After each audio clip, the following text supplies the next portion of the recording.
Salut à tous, on se retrouve aujourd'hui pour une nouvelle vidéo. Une vidéo un peu spéciale parce que j'ai envie de vous parler de la résine époxy et du rapport que j'ai avec elle et vous expliquer un peu quel est mon état d'esprit d'artiste quand j'utilise la résine. Allez, c'est parti. Donc c'est vrai que ça va faire 1 an et demi maintenant que je travaille ce matériau, cette matière, la résine époxy, et tout ça pour créer des œuvres d'art. Donc ce qu'il faut savoir déjà, c'est que la résine époxy c'est un polymère issu du pétrole. Donc c'est assimilable à du plastique. Chimiquement parlant, c'est les mêmes molécules.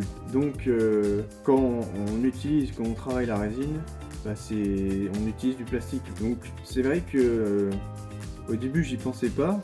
Et au bout d'un moment, je me suis quand même posé des questions en me disant ouais, tu fais du plastique, il y a des pièces que tu fais, elles sont peut-être pas réussies, ou ça donne pas ce que tu veux, ou est-ce que c'est vraiment utile de créer quelque chose qui servira peut-être jamais, qui sera pas vendu, tu fais que polluer en fait. Et en fait, j'étais rentré un peu dans cette spirale négative, où j'arrivais pas à créer, je me disais c'est du plastique que je fais, ça pollue, ça sert à rien, etc. Donc c'était pas évident en fait de savoir comment utiliser cette résine qui est pourtant extrêmement utilisée dans plein de domaines. J'ai fait une vidéo où je vous explique un peu dans quel domaine elle se trouve, mais on la retrouve partout, dans toute l'industrie. On peut en faire des revêtements, c'est utilisé dans des tuyauteries, pour des revêtements aussi. Ça fait des cols dans l'industrie, et puis il y a le milieu artistique qui a repris cette matière pour faire. On peut faire plein de choses avec, donc c'est ça qui est super intéressant avec la résine époxy, c'est que on peut vraiment en faire plein de choses, etc.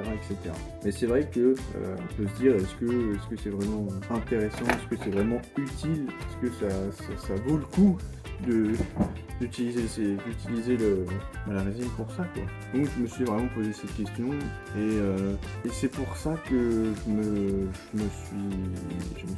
suis posé que j'allais en fait maintenant j'ai plus envie de travailler les moules ou toutes ces choses là, parce que j'ai fait beaucoup de pièces avec des moules, des petites pièces par exemple, des marque-pages, on peut faire des vides-poches, des porte-savons, des trucs comme ça. Et en fait, j'ai pas vraiment sur ces pièces-là de créativité qui m'intéresse, j'arrive pas à faire vraiment des visuels qui m'intéressent ou ces choses-là, donc j'arrive pas à pousser mon envie créatrice ou voilà, ma réflexion là-dessus.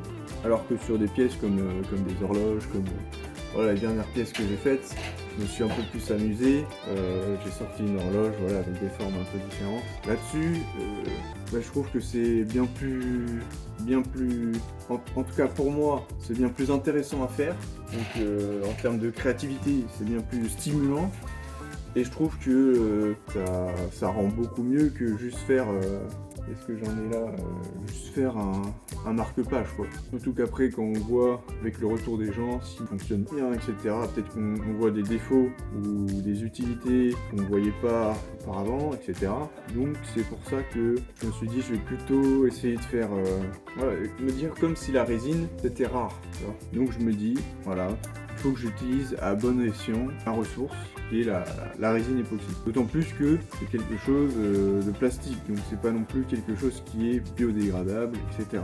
Donc je vais pousser mes créations, je vais essayer d'être beaucoup plus créatif et de faire des choses qui ont plus de valeur. Voilà, j'ai pas envie de faire des petits objets, des choses comme ça, j'ai envie de faire des belles pièces, travailler, beaucoup plus travailler, avec plus de valeur, mettre en avant et qui embellissent le matériau avec la résine époxy ou le bois. J'aime bien travailler aussi. Et non plus, juste essayer de faire beaucoup de pièces, petites pièces, voilà. Là, je travaille sur les horloges, parce que je suis à fond sur les horloges, là.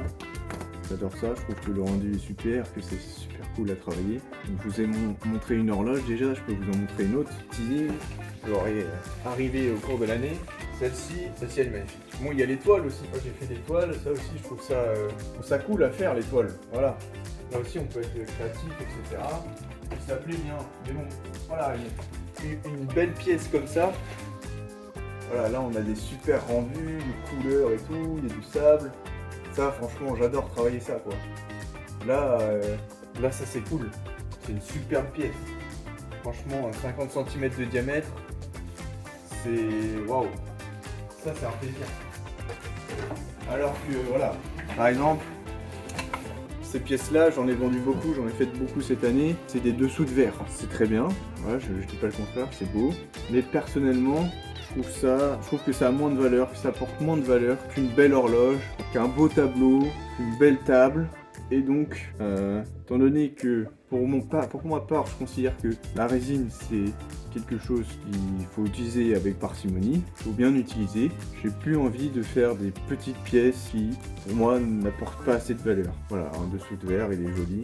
Donc là, en fait, là j'ai un moule. Même le processus créatif, pour le coup, moi je prends pas spécialement de plaisir ou ça me stimule pas assez à le faire. Là, en gros, le moule est comme ça. Donc c'est un moule, c'est négatif, c'est le négatif de ce que vous voyez là. En silicone, je viens couler ma résine. Et après, pour le coup, moi je la coule en résine bleue. Voilà. Et ensuite, je viens mettre des gouttes de colorant blanc. Et ensuite, ça va durcir tout seul. Et ça va me faire ce rendu là. Donc c'est cool à faire, vite fait. Mais moi, je prends beaucoup plus de plaisir à travailler la résine pour en faire une belle horloge de ce type-là, avec la réflexion derrière, d'essayer d'avoir des formes, de faire la plage, de mettre le sable, etc. Je préfère largement ça à ça. Donc c'est dans cette optique que je vais continuer ma création artistique. Voilà, sur des plus belles pièces, des pièces qui ont plus de créativité, plus de travail, plus de boulot et qui pour moi ont plus de valeur. Donc voilà ce que j'avais à dire sur pourquoi il ne faut pas utiliser de la résine époxy. Voilà, pour moi, il ne faut pas utiliser la résine époxy pour en faire n'importe quoi. C'est du pétrole, on sait qu'on n'aura pas des 100 et des 1000. Je préfère faire une très belle pièce qui apporte de la valeur et qui va plaire à des gens, qui va réellement apporter quelque chose à la maison. Je dis pas que des beaux dessous de verre, c'est pas intéressant, mais c'est pas un élément central qui peut habiller votre maison. Par exemple, une très belle horloge, un très beau tableau, un tableau peut changer une pièce, comme un très beau tapis, comme ça que je le vois. Après, certains vont dire de pas faire les petits trucs et tout, moi ça me parle pas. Donc, toutes les autres choses à côté, ça m'intéresse pas. Voilà, je vais me focaliser là-dessus pour faire le meilleur produit possible, donner mon maximum sur ces créations-là et on verra ce que ça donne. Donc je vous remercie d'avoir regardé cette vidéo et moi je vous dis à la prochaine pour d'autres vidéos. Allez, salut!